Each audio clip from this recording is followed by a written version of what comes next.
ಪ್ರಿಯ ವಿದ್ಯಾರ್ಥಿಗಳೇ, ದ್ವಿತೀಯ PUC 2026ರ ಪರೀಕ್ಷೆಯ ದೃಷ್ಟಿಕೋನದಿಂದ 4 ಅಂಕದ ಪ್ರಶ್ನೆ ರೀ. ಇಲ್ಲಿ ಕೇಂದ್ರ ಬ್ಯಾಂಕ್ ಅಂತ ಅದ. ಅಂದ್ರೆ ಈ ಕೇಂದ್ರ ಬ್ಯಾಂಕ್ ಅನ್ನು ನಾವು RBI ಅಂತ ತಿಳಿಸ್ಕರಿತೀವಿ.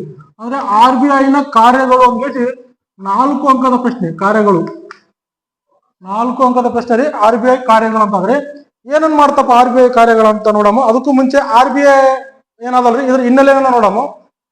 ಪ್ರತಿಯೊಂದು ದೇಶವು ತನ್ನದೇ ಆದಂತ ಒಂದು ಕೇಂದ್ರ ಬ್ಯಾಂಕ್ ಅನ್ನ ಹೊಂದಿದೆ. ಅದೇ ರೀತಿ ಭಾರತವು ಸಹ ಒಂದು ಕೇಂದ್ರ ಬ್ಯಾಂಕ್ ಅನ್ನ ಹೊಂದಿದೆ. ಈ ಕೇಂದ್ರ ಬ್ಯಾಂಕ್ ಅನ್ನ ನಾವು RBI ಅಂತ ತಿಳಿಸ್ಕೊಳ್ತೀವಿ.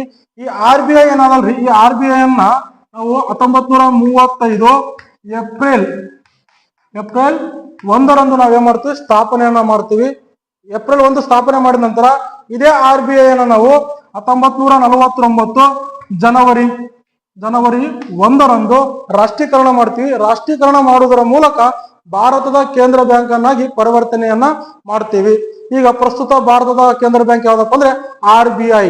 ಓಕೆ, ಈಗ RBI ಯಾವ್ಯಾವ ಕಾರ್ಯಗಳನ್ನ ಕೈಗೊಳ್ತದಪ್ಪ ಅಂದ್ರೆ ಇಲ್ಲಿ ನೋಡ್ರಿ, ಮೊದಲನೇದಾಗಿ ನೋಟುಗಳ ಮುದ್ರಣ ಮತ್ತು ಚಲಾವಣೆ ಅಂತ ಅದ. ನೋಡ್ರಿ, ಭಾರತದಲ್ಲಿ ನೋಟುಗಳನ್ನ ಮುದ್ರಿಸುವ ಏಕಮಾತ್ರ ಸಂಸ್ಥೆ ಯಾವ್ದಪ್ಪ ಅಂದ್ರೆ ಅದು RBI. RBI ನೋಟುಗಳನ್ನ ಮುದ್ರಿಸಿ ಅವುಗಳನ್ನ ಚಲಾವಣೆಗೆ ತರುವಂತ ಕಾರ್ಯವನ್ನ ಮಾಡ್ತದ. ಅದ್ರ ಜೊತೆಗೆ ನಾಣ್ಯಗಳನ್ನ ಟಂಕಿಸುವಂತ ಅಧಿಕಾರ ಇರೋದು ಭಾರತ ಸರ್ಕಾರಕ್ಕೆ. ಭಾರತ ಸರ್ಕಾರ ನಾಣ್ಯಗಳನ್ನ ಮುದ್ರಿಸಿ ಅವುಗಳನ್ನ ಚಲಾವಣೆಗೆ ತರುವಂತ ಕಾರ್ಯವನ್ನ ಮಾಡ್ತದ್ರಿ. ಇನ್ನು ಎರಡನೇದೇನಪ್ಪ ಅಂದ್ರೆ ಸಾಲದ ನಿಯಂತ್ರಣ ಅಂತ ಅದ್ರಿ. ನೋಡ್ರಿ, ಭಾರತದಲ್ಲಿ ವಾಣಿಜ್ಯ ಬ್ಯಾಂಕ್ಗಳು ಸಾಲವನ್ನ ಸೃಷ್ಟಿಸ್ತಾವ. ಈ ಸಾಲವನ್ನ ನಿಯಂತ್ರಣ ಮಾಡೋದು ಯಾರಪ್ಪ ಅಂದ್ರೆ RBI. RBI ಸಾಲಗಳನ್ನ 2 ರೀತಿಯಲ್ಲಿ ನಿಯಂತ್ರಿಸುವಂತ ಕಾರ್ಯ ಮಾಡ್ತದ. ಒಂದು ಪರಿಮಾಣಾತ್ಮಕವಾಗಿ, ಇನ್ನೊಂದು ಗುಣಾತ್ಮಕವಾಗಿ ಸಾಲವನ್ನ ನಿಯಂತ್ರಿಸುವಂತ ಕಾರ್ಯ RBI ಮಾಡುತ್ತದೆ. ಇನ್ನು ಮೂರನೇದೇನಪ್ಪ ಅಂತಂದ್ರೆ ಸರ್ಕಾರದ ಬ್ಯಾಂಕ್ ಆಗಿ ಕಾರ್ಯನಿರ್ವಹಿಸುತ್ತದೆ.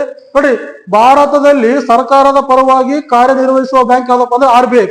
ಸರ್ಕಾರದ ಪರವಾಗಿ ಹಣವನ್ನ ಪಾವತಿ ಮಾಡ್ತದ ಮತ್ತು ಸರ್ಕಾರಕ್ಕೆ ಬರಬೇಕಾದ ಹಣವನ್ನ ವಸೂಲಿ ಮಾಡಿ ಕೊಡ್ತದ ಮತ್ತು ಸರ್ಕಾರದ ಇನ್ನಿತರ ಕಾರ್ಯಗಳಿಗೆ RBI ಏನ್ ಮಾಡ್ತಪ್ಪ ಅಂದ್ರೆ ಸಾಲಗಳನ್ನ ಒದಗಿಸುವಂತ ಕಾರ್ಯ ಮಾಡ್ತದ.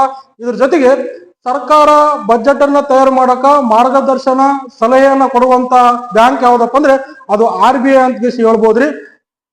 ಇನ್ನು RBI ನ 4ನೇ ಕಾರ್ಯ ಯಾವ್ದಪ್ಪ ಅಂತಂದ್ರೆ ವಿದೇಶಿ ವಿನಿಮಯ ಪಾಲಕ ಅಂತ ಆದ್ರೆ. ಅಂದ್ರೆ RBI ಏನ್ ಮಾಡ್ತಪ್ಪ ಅಂದ್ರೆ ವಿದೇಶಿ ಹಣವನ್ನ ಸಂಗ್ರಹಿಸುತ್ತದೆ ಮತ್ತು ಒಂದು ದೇಶದ ಹಣವನ್ನ ಮತ್ತೊಂದು ದೇಶದ ಹಣಕ್ಕೆ ಪರಿವರ್ತಿಸುವಂತ ಕಾರ್ಯವನ್ನ ಯಾರು ಮಾಡ್ತಾರಪ್ಪ ಅಂದ್ರೆ RBI ಮಾಡ್ತದ. ಮತ್ತು ವಿದೇಶಿ ವ್ಯಾಪಾರಕ್ಕೆ ಅಗತ್ಯವಾಗಿರುವ ಹಣವನ್ನ ಬದಲಾಯಿಸುವಂತ ಕಾರ್ಯ ಯಾರು ಮಾಡ್ತಾರಪ್ಪ ಅಂದ್ರೆ RBI ಮಾಡ್ತದ. ಇದು 4ನೇ ಕಾರ್ಯ ರೀ. ಇನ್ನು 5ನೇ ಕಾರ್ಯ ಯಾವ್ದಪ್ಪ ಅಂದ್ರೆ ಬ್ಯಾಂಕುಗಳ ಬ್ಯಾಂಕ್ ಅಂತ ಅದ.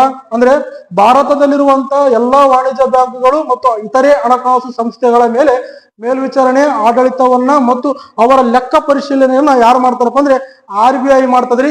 ಹಾಗಾಗಿ ನಾವು RBI ಅನ್ನ ಬ್ಯಾಂಕುಗಳ ಬ್ಯಾಂಕ್ ಎಂದು ಕರೆಯುತ್ತೇವೆ. ಇನ್ನು ಅಂತಿಮವಾಗಿ ಅಂತಿಮ ಋಣದಾತ ಅಂತ ಆದ್ರೆ, ಈ ಅಂತಿಮ ಋಣದಾತ ಅಂತಂದ್ರೆ ವಾಣಿಜ್ಯ ಬ್ಯಾಂಕುಗಳಿಗೆ ಮತ್ತು ಇತರೆ ಹಣಕಾಸು ಸಂಸ್ಥೆಗಳಿಗೆ ಅಗತ್ಯವಾಗಿದ್ದಂತ ಸಂದರ್ಭದಲ್ಲಿ ಸಾಲವನ್ನ ಯಾರು ಕೊಡ್ತಾರಪ್ಪ ಅಂದ್ರೆ RBI ಕೊಡ್ತದ್ರಿ.